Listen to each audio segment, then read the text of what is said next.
Welcome to BRK news. నేను మీ Uma. Trending talk with Uma. So ఈరోజు ట్రెండింగ్ టాక్ గత వారం నుంచి మనం చూస్తూనే ఉన్నాం దీపికా పదుకోని అండ్ మన అర్జున్ రెడ్డి డైరెక్టర్ సందీప్ రెడ్డి వంగ గొడవ గురించి. సో అది రోజు రోజుకి ముదురుతూనే ఉంది.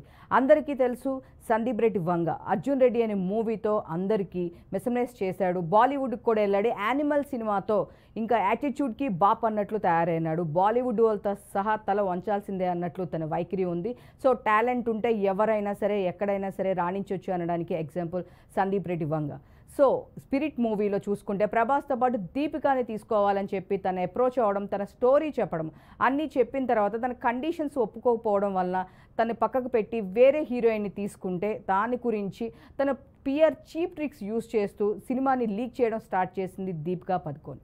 సో దీని గురించి తను మాట్లాడుతూ స్టోరీ లీక్ చేయడమే కాదు పూర్తిగా చెప్పుకున్నా నాకేం భయం లేదు అని చెప్పేసి నీ పిఆర్ ట్రిక్స్ నా దగ్గర యూజ్ చేయొద్దంటూ తను కూడా మాట్లాడడం జరిగింది.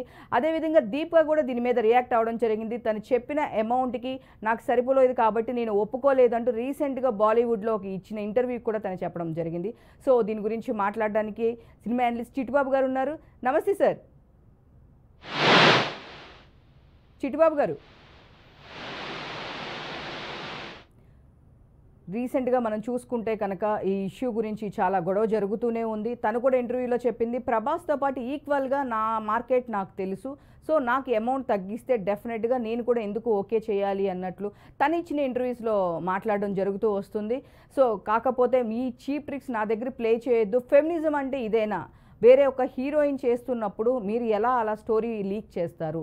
సో ఒక స్టోరీ ఒక హీరోయిన్కి చెప్తున్నప్పుడే అగ్రిమెంట్ అనేది ఉంటుంది. సో అది రాతపూర్వకంగా కాకపోయినా సరే ఈ స్టోరీ వేరే వాళ్ళకి చెప్పకూడదు, ఒక అగ్రిమెంట్ అనేది ఉంటుంది అని చెప్పేసి సందీప్ రెడ్డి వంగ మాట్లాడడం జరిగింది. దీని గురించి మాట్లాడే చిట్టుబాబు గారు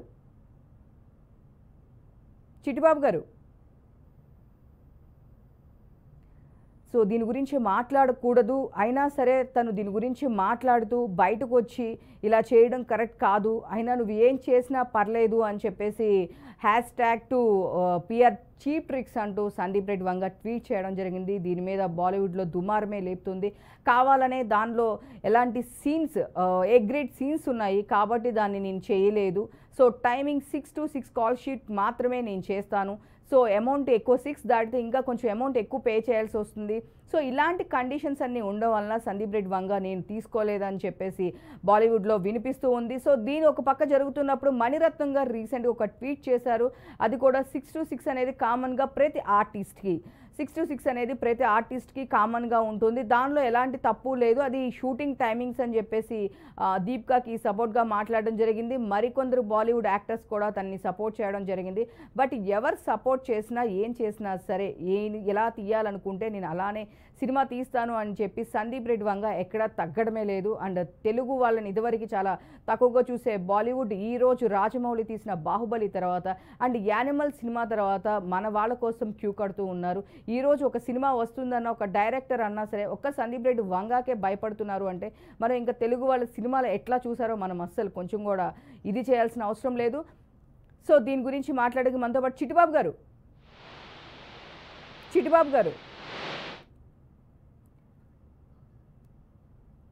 సో ఇలాంటి చీప్ ట్రిక్స్ నా దగ్గర చేయొద్దు అంటూ సో చాలా మాట్లాడడం జరిగింది. సో ఇంతకు ముందు కూడా చూసుకుంటే కనుక స్పిరిట్లో సో ప్రభాస్ పక్కన స్పిరిట్లో తనే చేస్తుంది. ఆల్మోస్ట్ ఓకే, స్టోరీ కూడా ఓకే అయిపోయింది. స్టోరీ కూడా చెప్పడం జరిగింది. షూటింగ్ షెడ్యూల్ ఇంకా కొంచెం బ్యాలెన్స్ అంతే తప్ప మిగతా అంతా అయిపోయింది అనుకున్న టైంకి అగ్రిమెంట్ టైంలో ఇలాంటి కండిషన్స్ అన్ని బయటికి రావడం జరిగింది. ప్రభాస్తో పాటు నాకు ఈక్వల్గా మార్కెట్ ఉంది, నా మార్కెట్ నాకు తెలుసు. తను ఇచ్చిన రీసెంట్ ఇంటర్వ్యూలో కూడా చెప్పడం జరిగింది. బాలీవుడ్కి ఒక ఇంటర్వ్యూ ఇవ్వడం జరిగింది. రీసెంట్ ఇంటర్వ్యూలో కూడా చెప్పడం జరిగింది నాకు ఆ మార్కెట్ ఉంది. సో ఆ మార్కెట్ డెఫినెట్గా నా మార్కెట్ నాకు తెలుసు కాబట్టి నేను ఒప్పుకోలేదు, అంతే తప్పించి నాకు నేరేషన్ ఇచ్చారు అది నాకు నచ్చలేదు కాబట్టి నేను నో అని చెప్పాను అని చెప్పేసి దీపికా దీనికి ఎక్స్ప్లెనేషన్ ఇవ్వడం జరిగింది. బట్ సందీప్ రెడ్డి వంగ దానికి అలా కాదు, మీరు కావాలని మీరు ఇదేనా ఫెమినిస్ట్ అంటే ఒక వేరే యాక్టర్ దానిలో చేస్తున్నప్పుడు మీరు సపోర్ట్ చేయడం కాకుండా అక్కడ మీడియా వాళ్ళ పిఆర్ టీంతో తనే కావాలి అని చెప్పేసి నాది గ్రేడ్ సీన్స్ ఉన్నాయి. సో అగ్లీ సీన్స్ ఉన్నాయి, ఇలాంటి సీన్స్ ఉండడం వల్ల నేను చేయడం లేదు. అండ్ సో దీని గురించి రెమ్యునరేషన్ కూడా ఎక్కువ చార్జ్ చేస్తారు అని చెప్పేసి ఇలాంటివన్నీ పాయింట్స్ అన్ని పిఆర్ టీమ్తో తను ట్యాగ్ చేయించడం, అక్కడ మీడియాస్లో పబ్లిష్ చేయడము చూసిన తర్వాత సందీప్ రెడ్డి వంగ రియాక్ట్ అవ్వడం జరిగింది. ప్రభాస్తో ఎంతో స్పెషల్గా ఈ మూవీ ప్లాన్ చేశారు. స్పిరిట్ అనేది ఇప్పటికే మన యానిమల్ చూసుకుంటే కనుక దానికి ఎంతో మంది నెగిటివ్ ప్రతి ఒక్కళ్ళు దాని మీద నెగిటివ్ మాట్లాడినా, బాలీవుడ్ మొత్తం నెగిటివ్ మాట్లాడినా సరే సందీప్ రెడ్డి వంగ ఎవరికి ఒక్కరికి కూడా భయపడకుండా సమాధానం చెప్పారు. ఎవరికి ఒక్కరికి కూడా భయపడలేదు. ప్రతి ఒక్కళ్ళు చేసిన ట్వీట్కే కానీ, ఎవరికైనా సరే అక్కడ ఉన్న రిపోర్టర్స్కే కానీ అందరికీ సమాధానం చెప్పడం జరిగింది. అంతేకాదు లాల్ పతాల్ లేడీస్ అలాంటి సినిమా ఎలాంటి అగ్లీ లేకోకుండా ఇన్ని కోట్లు సంపాదించింది. బట్ సందీప్ రెడ్డి వంగ మొత్తం బ్లడ్, వైలెన్స్, డ్రామా ఇలా క్రియేట్ చేసి లేడీస్ని ఇంకా తక్కువగా చూపించారు, రష్మికని ఇంకా ఎక్స్పోజింగ్ ఎక్కువ చేయించారు అంటూ తన త్రూ చాలా మాట్లాడడం జరిగింది. బట్ ఏం జరిగినా సరే రియల్ లైఫ్లో ఉన్నదే అక్కడ చూపించడం జరిగిందని చెప్పడం జరిగింది. సో తను చూస్తే సందీప్ రెడ్డి వంగ రీసెంట్గా ఇంటర్వ్యూలో కూడా నా క్యారెక్టర్ ఇంతే ఉంటుంది, సో స్ట్రైట్ ఫార్వర్డ్ ఉంటుంది, గట్టిగా మాట్లాడితే కనుక నిజాయితీ ఉన్న వాళ్ళకి ఇంతే పౌరుషం ఉంటుంది అన్న దీనిలో మాట్లాడడం జరిగింది సందీప్ రెడ్డి వంగ.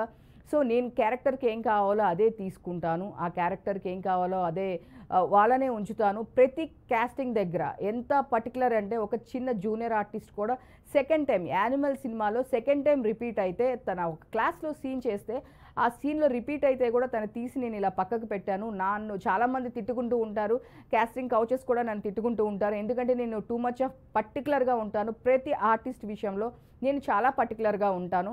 సో ఒక ఆర్టిస్ట్ని సెకండ్ టైం రిపీట్ అయితే జూనియర్ ఆర్టిస్ట్ అయినా సరే ఒక క్లాస్లో 100 మెంబర్స్ ఉంటారు, ఆ మెంబర్స్లో ఒక పర్సన్ మళ్ళీ రిపీట్ అయితే తను కూడా తీసి నేను పక్కకు పెట్టాను. సో ఆబ్వియస్లీ నేను ఎక్కడ ఏ విషయంలోనూ కాంప్రమైజ్ అవ్వను, బట్ నేను తీసే దానిలో క్వాలిటీ ఉండాలి అని చెప్పేసి అనుకుంటున్నాను తప్ప ఎవరిని ఇది చేయాలని కాదు, బట్ క్వాలిటీయే ఉంటుంది అని చెప్పారు. సందీప్ రెడ్డి వంగ ఎలా బ్యాక్గ్రౌండ్ లేకుండా వచ్చారో అందరికీ తెలిసిందే. సో ఒక బ్రేక్ తీసుకొని మళ్ళీ చూద్దాం.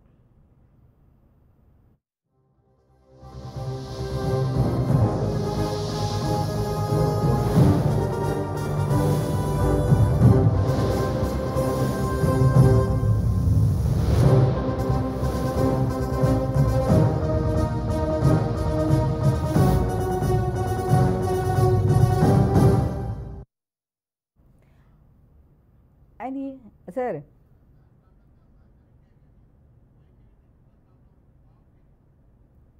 అవునా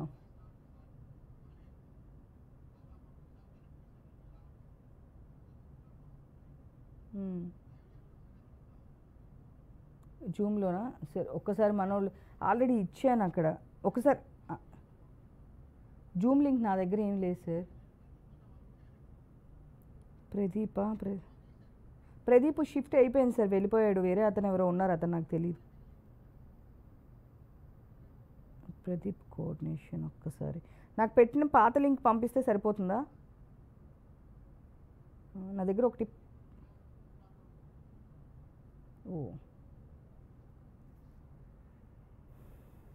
ఒక్కసారి 10 minutes విజువల్స్ అవి వేస్తూ నడపమంటే నడుపుతా.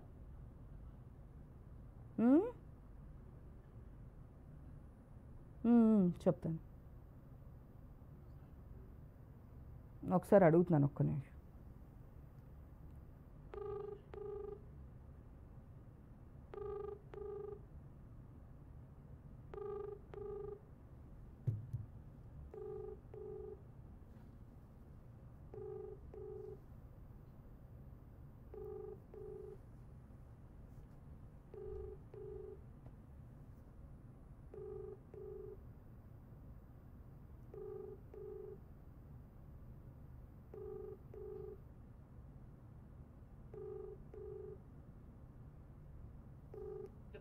లిఫ్ట్ చేయట్లేదు sir,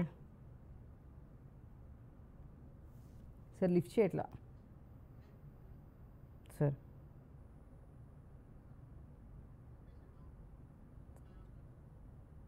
sir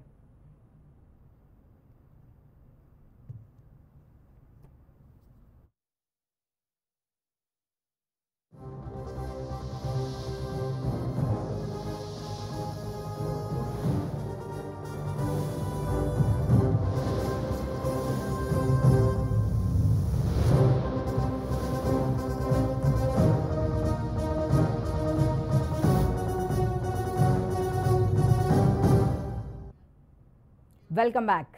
so Sandeep Reddy Vanga తను ఒక్కడే ఇండివిజువల్గా రావడం జరిగింది. తను ఎన్నో సినిమాలు ట్రై చేసినప్పటికి కూడా ఎవరు ఆపర్చునిటీ ఇవ్వలేదు. ఆ టైం నుంచి ఈరోజు బాలీవుడ్లో డైరెక్షన్ చేసే స్టేజ్కి వచ్చారు. అసలుకి స్టార్టింగ్ డేస్లో చాలామందిని నాని గారిని కూడా కలవడం జరిగింది. స్టోరీ చెప్దాము అంటే తను ఇంట్రోవర్ట్ అవడం వల్ల నేను వెళ్ళి మాట్లాడలేకపోయాను నాని గారితో అని రీసెంట్గా నాని గారు సందీప్ రెడ్డి వంగ ఇద్దరు కలిసి ఇంటర్వ్యూ చేయడం జరిగింది. ఆ ఇంటర్వ్యూలో కూడా చెప్పారు, ఆ రోజే నేను మీకు ఈ స్టోరీ చెప్దాం అనుకున్నాను, బట్ నేను మాట్లాడలేకపోయాను, మీరు వచ్చే కాఫీ షాప్కి నేను రావడం జరిగింది. సో నాని గారితో అలా సినిమా మిస్ అవ్వడం దాని గురించి మాట్లాడడం జరిగింది. సో ఎన్నో రోజుల నుంచి ఒక మంచి ప్రొడ్యూసర్ కోసం చూస్తుంటే వెయిట్ చేస్తుంటే చాలా స్టోరీస్, చాలా ప్రొడక్షన్స్ హౌస్లో చాలా స్టోరీస్ చెప్పడం జరిగింది ప్రొడక్షన్ హౌస్లో. బట్ ఎక్కడ దాన్ని ఒప్పుకోపోవడం వలన తను వాళ్ళ బ్రదర్ తను చూసి తను ఇంకా ఎడిక్ట్ అయిపోతున్నాడు, చెడు అలవాట్లకి బానిస అవుతున్నాడు అనే ఉద్దేశంతో తనకున్న పొలాన్ని అమ్మి మరీ సందీప్ రెడ్డి వంగ అర్జున్ రెడ్డి సినిమా తీయడం జరిగింది. వాళ్ళ అన్నయ్య సపోర్ట్ వల్లనే ఈరోజు తను అలా ఉన్నారని చెప్పేసి తను కూడా చెప్పడం జరిగింది. సో వాళ్ళ తమ్ముడు ఎంత టాలెంటెడో తనకి తెలుసని, సో తనకున్న ఆస్తి కూడా తను తాకట్టు పెట్టి అమ్మేసి స్టార్టింగ్ డేస్లో తను ఏదైనా చేద్దాం అనుకున్నారు. బట్ సినిమా చూసేపాటికి చాలా ఇదిగా ఉందని చెప్పేసి ఫైనల్గా తనకున్న పొలాన్ని అమ్మేసి ఆ సినిమా తీయడం జరిగింది. సో ఆ తర్వాత అది ఎంత సక్సెస్ అయిందో, అర్జున్ రెడ్డికి చాలా నెగిటివ్ రివ్యూస్ అనేది చాలా వచ్చింది. బట్ హిందీలో దాన్ని మళ్ళీ తీయడం వల్ల ఎంతో నేమ్ వచ్చింది. రణ్వీర్ కపూర్తో అది సినిమా తీయడం వల్ల అర్జున్ రెడ్డిది హిందీలో రీమేక్ చేశారు. సో మంచి పేరు వచ్చింది. దాని తర్వాత ఆయన తీసింది 2 సినిమాలు, కానీ ఆ 2 సినిమాలకే బాలీవుడ్ లాంటి డైరెక్టర్స్ కూడా క్యూ కడుతూ ఉన్నారు. సందీప్ రెడ్డి వంగ ఏది మాట్లాడితే అది వైరల్ అవుతూ ఉంటుంది. ఎందుకంటే ఇప్పుడు నెక్స్ట్ మూవీ చిన్నవాళ్ళతో కాదు, స్పిరిట్. నెక్స్ట్ స్పిరిట్లో ప్రభాస్ దానిలో ఇంకొక స్టెప్ ఆఫ్ దీనిలో చూపించాలని చెప్పేసి అనుకుంటున్నారు. ప్రభాస్ ఇప్పటికే పాన్ ఇండియా స్టార్ అయిపోయారు. పాన్ ఇండియా రేంజ్లో ఉంది తన మార్కెట్. తను ఏ సినిమా తీసినా పాన్ ఇండియా రేంజ్లోనే జరగడం జరుగుతుంది. అలాంటిది ఇప్పుడు ప్రభాస్తో స్పిరిట్ అనే మూవీ దీపికాతో ప్లాన్ చేయడం జరిగింది. బట్ ఫైనల్గా ఈ అగ్రిమెంట్స్ ఇష్యూస్ వలన దీపిక తప్పుకోవడం జరిగింది. దీపిక ప్లేస్లో యానిమల్ సినిమాలో ఒక హీరోయిన్ని, ఒక చిన్న క్యారెక్టర్ చేసిన హీరోయిన్ని తీసుకున్నారు. బట్ హీరోయిన్ని తీసుకున్నప్పటికీ దీపిక చేసిన పనులకి మీరు పిఆర్ టీంతో ఇలా చేయడం ఏమాత్రం కరెక్ట్ కాదని, దీనివల్ల ఆ అమ్మాయికి ఎంతో ఎఫెక్ట్ అవుతుందని, ఇదేనా మీ ఫెమినిజం అంటే ఇదేనా, ఇలానే చేస్తూ ఉంటారా, వేరే అమ్మాయిలకి సపోర్ట్ చేయకుండా ఉంటారా అని చెప్పేసి సందీప్ రెడ్డి వంగ పెద్ద ట్వీట్ చేయడం చాలా కలకలం రేపింది. బట్ అదేవిధంగా దీపిక ఇచ్చిన సమాధానానికి కూడా చాలామంది, ఆ సమాధానానికి చాలామంది సపోర్ట్ కూడా చేశారు. నా రేంజ్ బట్టి నేను తీసుకుంటాను, నా ట్రాక్ రికార్డ్ నాకు తెలుసు, నా బిఫోర్ మూవీస్ కూడా నాకు తెలుసు, దానివల్లే నేను తీసుకుంటాను తప్పించి నా రేంజ్ని తగ్గించుకొని తీసుకోవాల్సిన అవసరం నాకు లేదని చెప్పేసి దీపిక ఇంటర్వ్యూలో చెప్పడం జరిగింది. దీనికి చాలామంది బాలీవుడ్ ఆర్టిస్టులే కానీ చాలామంది సపోర్ట్ చేయడం జరిగింది. సో కానీ ఇటు పక్కన చూస్తే కనుక రీసెంట్గా మణిరత్నం కూడా ఒక ట్వీట్ పెట్టారు. ఏంటి అంటే సినిమా వాళ్ళకి 6 to 6 మాత్రమే, 6 to 6 కాల్ షీట్ అనేది చాలా కామన్. చాలామంది అదే తీసుకుంటూ ఉంటారు, అదే చేస్తూ ఉంటారు యాజ్ ఏ డైరెక్టర్గా అని చెప్పేసి. యాజ్ ఏ డైరెక్టర్గా నేను కూడా చేస్తాను, అదేవిధంగా 6 to 6 కాల్ షీట్స్ తీసుకుంటాను అనే వచ్చే విధంగా ఆయన ఒక ట్వీట్ చేశారు. దాన్ని దీపికాకి సపోర్టింగ్గా అని చెప్పేసి అనుకోవచ్చు. సో ఇలా సపోర్ట్ చేశారు అని చెప్పేసి మాట్లాడడం జరిగింది. బట్ ఎవరు ఏమన్నా మీ చీప్ ట్రిక్స్ మీరు ప్లే చేసినా సరే, మీ పిఆర్ టీంతో ఏది చెప్పినా, ఏది లీక్ చేసినా, నా సినిమా మొత్తం ఎంత లీక్ చేసినా సరే నాకేమీ భయం లేదు అన్నట్టు మాట్లాడారు. మళ్ళీ ఒక్కటి కూడా ఆ ఒక్క విషయమే కాదు, ట్వీట్లో మరొక విషయం కూడా మెన్షన్ చేయడం జరిగింది. నేను స్టోరీ రాసుకోవడానికి సంవత్సరాల టైం పడుతుంది, ఎంతో కష్టపడితే కానీ ఒక స్టోరీ నాకు రాదు. బట్ అంత దీనిగా మీరు ఉన్న అగ్రిమెంట్ని బ్రేక్ చేసి, మెటీరియల్ పరంగా అగ్రిమెంట్ లేకపోయినా కూడా ఒక స్టోరీ ఒకరికి చెప్పాము అంటే అది వేరే వాళ్ళకి చెప్పకూడదనే ఒక ఇన్నర్ అగ్రిమెంట్ అనేది ఉంటుంది. దాన్ని కూడా బ్రేక్ చేసి దీపిక ఇలా చేయడం కరెక్ట్ కాదు. పిఆర్ ట్రిక్స్, చీప్ ట్రిక్స్ అనేది నా దగ్గర ప్లే చేయొద్దు అని చెప్పేసి సందీప్ రెడ్డి వంగ చాలా ఘాటుగా ట్వీట్ చేయడం జరిగింది. ఒక్క ట్వీట్తో బాలీవుడ్ వాళ్ళు అందరూ ఒక్కొక్కళ్ళు మాట్లాడడం స్టార్ట్ చేశారు. లేదు సపోర్ట్ చేసేవాళ్ళు ఒక్క పక్కన ఉంటే, లేదు ఇది కరెక్ట్ అని చెప్పేసి కొంతమంది ఆర్టిస్టులు మరో పక్కన సందీప్ రెడ్డి వంగకి సపోర్ట్ చేస్తూ ఉన్నారు. సో ఎవరు ఏం చేసినా తన కెరియర్ కూడా ఎవరిని సపోర్ట్ చేసుకోనో, ఎవరిని సపోర్ట్ చూసుకోనో సందీప్ రెడ్డి వంగ కెరియర్ మొదలవ్వలేదు. తను డౌన్ టు ఎర్త్ నుంచి వచ్చారు. సో ఒక్కొక్కరికి స్టోరీ స్టోరీ చెప్తున్న టైంలో విజయ్ దేవరకొండ తను కలవడం జరిగింది. పెళ్లి చూపులు అప్పుడే కంప్లీట్ చేశాడు. తను కంప్లీట్ అయిపోయిన తర్వాత తనకి వన్ ఆఫ్ ది ఫ్రెండ్ అవ్వడం వలన సో తనకి ఈ స్టోరీ ఉంది, ఇలా చేయండి అని చెప్పేసి చెప్తే లేదు డెఫినెట్గా స్టోరీ నచ్చింది సో అని చెప్పి చేస్తా అన్నారు. బట్ దీని స్టోరీకి ఇంతకు ముందు విజయ్ దేవరకొండ కన్నా ముందు శర్వానంద్కి స్టోరీ చెప్పడం జరిగింది. కానీ దాంట్లో ఇంటిమేట్ సీన్స్ ఎక్కువగా ఉన్నాయి, ఇది నాకు సూట్ అవ్వదు, ఈ స్టోరీ నాకు వద్దు, ఇలా చాలా హౌసెస్కి సందీప్ రెడ్డి వంగ తిరగడం జరిగింది. బట్ ఫైనల్గా విజయ్ దేవరకొండ దీన్ని ఒప్పుకోవడం జరిగింది. దానివల్ల మాత్రమే సినిమా పట్టాలెక్కింది. ఆ తర్వాత ఎక్కడ వెనక్కి తిరిగి చూసుకోలేదు. ఆయన 2 సినిమాలతోనే యానిమల్తో చాలా సినిమాలు కంపేర్ చేయడం జరిగింది. యానిమల్లా కాకుండా లాల్ పతాల్ లేడీస్ అనే ఒక సినిమా రావడం జరిగింది. ఎలాంటి ఎగ్లీ లేకోకుండా ఫ్యామిలీ అందరు కలిసి చూసేలాంటి ఒక కంటెంట్, ఒక మంచి కంటెంట్, ఒక పల్లెటూరులో జరిగే సిచ్యువేషన్స్ మీద ఒక కంటెంట్ తీసుకోవడం జరిగింది. దానికి ఇంతకన్నా ఎక్కువ డబ్బులు వచ్చినాయి. బట్ మీరు ఎందుకు ఇలాంటి కంటెంట్స్ వైలెన్స్ని ఎంకరేజ్ చేస్తున్నారు? సినిమా మొత్తం వైలెన్స్ ఉంది, బ్లడ్ ఉంది, అన్నీ ఉన్నాయని చెప్పేసి చెప్పడం జరిగింది. బట్ ఏది చెప్పినా సరే నేను సినిమా తీసే విధానం ఇంతే, ప్రజెంట్ ఇలానే తీస్తాను అని చెప్పి చెప్పడం జరుగుతూ వచ్చింది. తను ఎక్కడ కొంచెం కూడా కాంప్రమైజ్ అవ్వలేదు. చాలామంది బాలీవుడ్ క్రిటిక్స్ తను మాట్లాడడం జరిగింది. గౌరీ దగ్గర అమీర్ ఖాన్ వాళ్ళ వైఫ్ కూడా తన మాట్లాడడం జరిగింది, ట్వీట్ చేయడం జరిగింది. ఎందుకు ఇలాంటి సినిమాలు, లాల్ పతాల్ లేడీస్ లాంటి సినిమాలు వచ్చినాయి, మనం అందరూ ఫ్యామిలీతో వెళ్ళి చూసాము, మీరు ఎందుకు ఎవరిని యూత్ని ఎందుకు ఇలా ఒక రాంగ్ ట్రాక్లో చేయాలనుకుంటున్నారా? ఇలాంటి సినిమాలతో సమాజానికి మీరు ఏం చెప్పాలనుకుంటున్నారు? లేడీస్ని అలా చూపించాల్సిన అవసరం ఏంటి? రష్మిక క్యారెక్టర్ మీద చాలా నెగిటివిటీ రావడం జరిగింది. సో 2-3 లేడీస్ ఉండడము, సో ఇలాంటి కంటెంట్ మీరు ఎందుకు పెడుతున్నారు? ఇంతకన్నా మంచి సినిమాలు తీయడం మీకు రాదా అని చెప్పేసి చెప్పడం జరిగింది. అదేవిధంగా దీపిక కూడా రీసెంట్గా మాట్లాడిన దీనిలో డైరెక్షన్ చేయడం రాని వాళ్ళు కూడా డైరెక్షన్ చేస్తున్నారు అని చెప్పేసి గొడవ ముదురుతూనే ఉంది. చూస్తూనే ఉండాలి ఈ గొడవ ఎక్కడి వరకు వెళ్తుందో. బట్ ఎవరు ఏమన్నా యాటిట్యూడ్గా బాప్ సందీప్ రెడ్డి వంగ నేను మాత్రం తగ్గను, అంతకు మించి స్పిరిట్ తీస్తాను అంటున్నారు. ఇలాంటి మరిన్ని అప్డేట్ కోసం చూస్తుండండి బీఆర్కే న్యూస్. నేను మీ ఉమా.